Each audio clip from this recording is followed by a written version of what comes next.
With even a very cursory examination of the thoughts and sensations that enter our awareness, it becomes quite clear that there is a constant flow of sensations, impressions, perceptions, feelings, emotions, and thoughts that seem to bombard us all the time.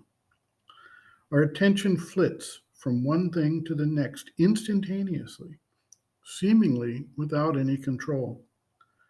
When this becomes somewhat extreme, so that the individual can barely function in the world, Western psychologists term it ADHD, or in the general language, attention deficit disorder. Our modern lifestyle and the technology we utilize tends to accentuate this sense of distractedness, and eventually we train our being to crave the sensations or experience what we term as boredom. The urban life is filled with flashing lights, sounds, smells, and it tries to entice us to follow after any of the attractions put before us.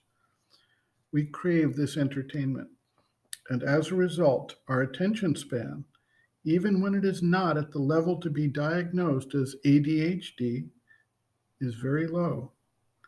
We thus fritter away time and focus in our lives in miniature parcels of time, jumping from one thing to another.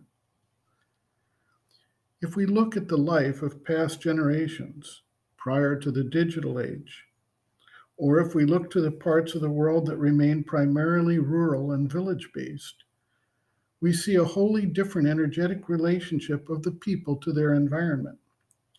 The digital distraction is not there, and people can relax and spend time in a low input setting without becoming nervous or distracted.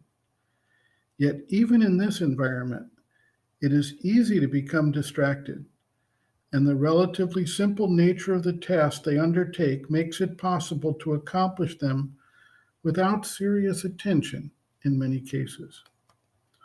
We can observe, however, instances in which an individual immerses himself into a task so completely that he loses the sense of time, disregards impulses of hunger, thirst, or other distractions, and focuses solely on the task at hand. In sports, such a state, albeit short lived, is called being in the zone. We learn of scientists who are deeply focused on abstract concepts or applications of those concepts to practical affairs, and who are able to concentrate.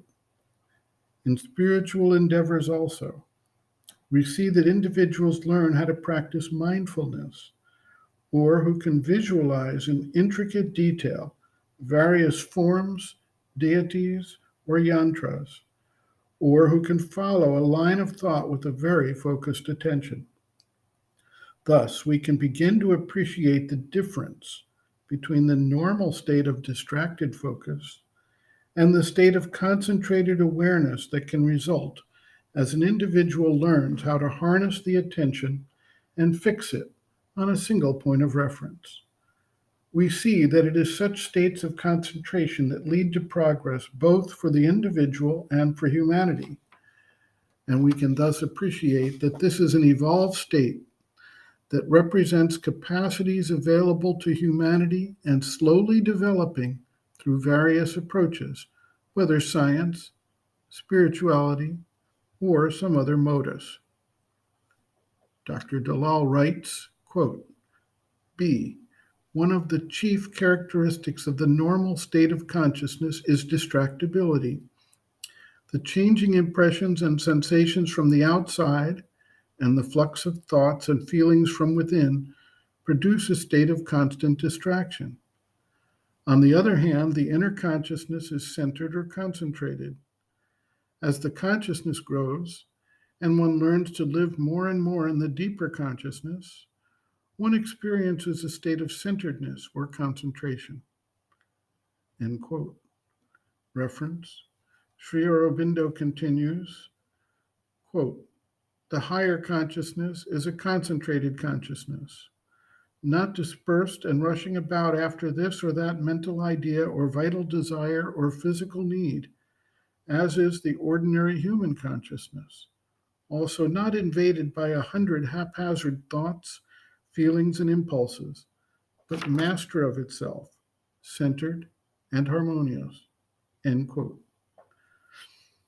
Reference Sri Aurobindo and the Mother, Growing Within, The Psychology of Inner Development, Introduction, page Roman 5.